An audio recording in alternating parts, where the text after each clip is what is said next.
Joining me now is Guy Saint-Jacques, former Canadian ambassador to China. Thanks so much for joining us. So the U.S. and China have agreed to cut tariffs for 90 days. What happens under this new agreement while they continue to negotiate? Well, I think, yeah, of course, we can be very happy that this agreement was struck, but I think we have to remain prudent because, of course, with tariffs of 145 and 125%, it's clear that we were going to see a decoupling of the American and Chinese economies.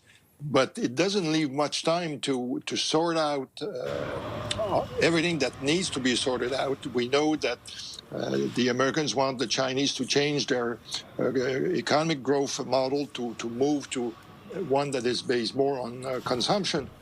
But I would say that what we have seen over the weekend is a demonstration that the approach of Donald Trump did not work. He underestimated the resilience of the Chinese position, the fact that they were not going to make unilateral concessions. And what is not clear at this stage is whether the Chinese have agreed to resume the export of rare earths and critical minerals to the U.S. I don't think they have, because and that will put a lot of pressure on the Americans, because companies are going to run out of rare earths, which are used to make high-quality magnets that are used in the car industry and to make aircrafts in the military industry.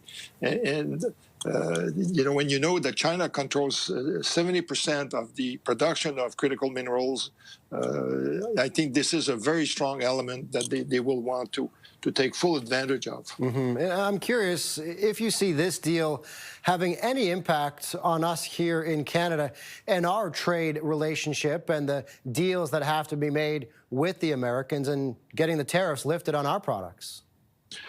Well, if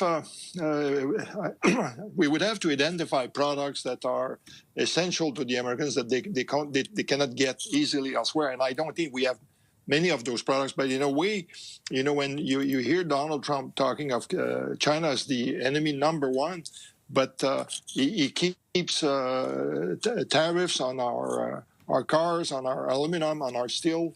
I think that most Canadians find this very difficult to accept. And so I think for us, we obviously have to watch very carefully what's going on between the U.S. and China, because we want to avoid the Chinese to dump their products on the Canadian market. But also looking longer term, it will be important to know to which extent the Americans will want Canada to align our policies on those of the Americans.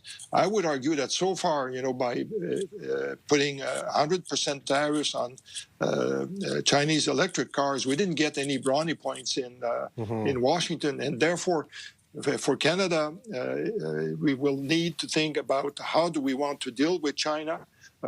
In fact, it could be more productive to follow the WTO rules on a case like Chinese electric cars. That's what the Europeans did. They did a full study, a full investigation, and decided to impose tariffs that vary between 15 and 35%. Canada needs a well-working international trade environment, and therefore we should try to follow WTO rules as much as possible. Guy Saint-Jacques is a former Canadian ambassador to China. Thanks so much for joining us on CTV News Channel this afternoon. Appreciate it. Thank you.